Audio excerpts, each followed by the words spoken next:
Please আপনার নাম কি? আমার নাম মোহাম্মদ জুয়েল রানা। জনাব জুয়েল রানা সাহেব, আপনি কোথায় থাকেন, কি করেন? আমি বর্তমানে দক্ষিণ কোরিয়ায় খিমপুতে থাকি। হ্যাঁ, ওখানে কি করেন? ওখানে একটা সিএনসি কোম্পানিতে চাকরি করি। সিএনসি কোম্পানি, ওটা কি কি কোম্পানি, কেমন ধরনের কাজ? এটা হচ্ছে হাইড্রোলিক চেয়ার, হাইড্রোলিক বেড এইটা তৈরি করে। তো আপনি কোরিয়ায় থাকেন, কোরিয়ার নিয়ম কানুনগুলো একটু আমাদের ভক্তদের কিছু বলবেন কি? কোরিয়ায় নিয়ম কানুন অনেক বেশি একটু বলবেন কঠিন প্লিজ। এবং তারা নিয়মের ব্যাপারে অনেক বেশি সচেতন এবং কঠোর অনেক বেশি। হ্যাঁ তারা নিয়মের ব্যাপারে অনেক বেশি মান্য করে, কেউ নিয়ম ভঙ্গ করে না। যেমন কেমন কি নিয়ম? যেরকম ওরা যেই প্রোডাক্টটি বানায় না কেন সেটা হবে অনেক বেশি স্থায়ী, মজবুত, কোয়ালিটি খুব ভালো, অনেক কোয়ালিটিপূর্ণ। আর ওরা মালে কখনো ভেজাল দেয় না। আর মাল বানায় সবসময় আন্তর্জাতিক মানের, বিশ্বমানের মাল বানায়, ভালো কোয়ালিটির, ভালো কোয়ালিটির, যার চাহিদা সারা বিশ্বে আছে। এরকম ওরা কোয়ালিটিপূর্ণ মাল বানায়। তাদের দেশের আচার আচরণ কেমন, আচার ব্যবহার কেমন লাগে আপনার কাছে? আচার ব্যবহার অনেক ভালো। তারা সবসময় সততা, পরিশ্রমী, তারা সততা এবং পরিশ্রমী এই দুটো সবচেয়ে বেশি পছন্দ করে। আচ্ছা, কোরিয়া তো স্বপ্নের দেশ, সবাই কোরিয়ায় যেতে চায়, তো আপনি একটু বলবেন কি যারা কোরিয়ায় যেতে চান কিভাবে যাবেন, তার জন্য কিছু বলেন।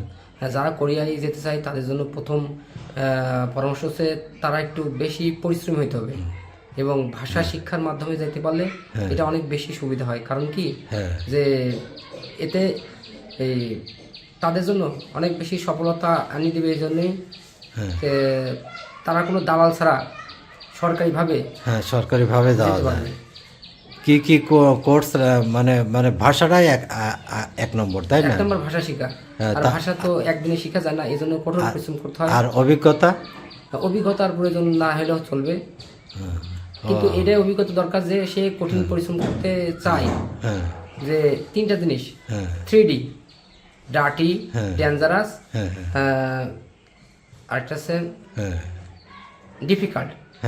এই 3D কাজ করার মতো মানসিকতা থাকতে হবে। যে এখানে কাজ নোংরা হবে, তার কাজ হবে বিপজ্জনক। আচ্ছা, আপনাকে তো করে অনেক মানে ধর্মীয় অনুষ্ঠানে দেখা গেছে, আপনি তো একটা ধর্মীয় দায়িত্ব পালন করেন, সেটা কি একটু বলবেন কি?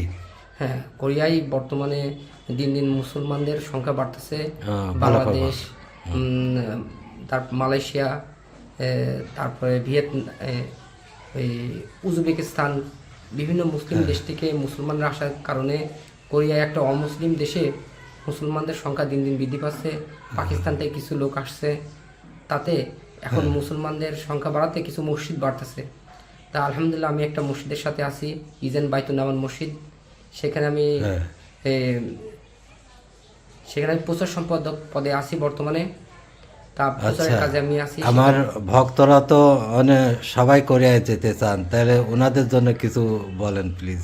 হ্যাঁ, যারা কোরিয়া আসতে চাচ্ছে তাদের জন্য পরামর্শ হচ্ছে তারা নিয়মিত লেখাপড়া করবে আর কঠিন পরিশ্রম করতে হবে। এরকম মানসিকতা নিয়ে সে লেখাপড়া আগে মনোনিবেশ করবে এবং প্রথমে ভাষা পরীক্ষায় অংশগ্রহণ করতে হবে, বই পড়তে হবে, ভাষা পরীক্ষায় অংশগ্রহণ করতে পাশ করতে হবে, স্কিল টেস্ট দিতে হবে। তার মাধ্যমে সে কোরিয়ায় আসার যোগ্যতা অর্জন করবে। আচ্ছা, আপনার কথা শুনে অনেক ভালো লাগলো। আপনি ভালো থাকেন, সুস্থ থাকেন, আল্লাহ হাফেজ।